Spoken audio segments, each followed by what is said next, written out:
अस्सलाम वालेकुम। आप देख रहे हैं पाक सिंह 24 न्यूज़। मैं हूं आपकी होस्ट शुमाइला खान। कराची से रिपोर्ट कर रहे हैं दोस्त अली। कराची में सिंध सोशल फोरम के मरकज़ी ऑफिस में अहम बैठक हुई।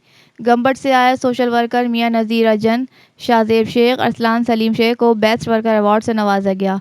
तकरीब में चेयरमैन अब्दुल रहमान शेख, मरकज़ी लेडीज़ विंग की चेयरपर्सन मुस्कान बलोच, अली डनो सोमरो, अफजल कमाल शेख, रिजवान अहमद, तनवीर शेख और दीगर मेंबरान ने शिरकत की।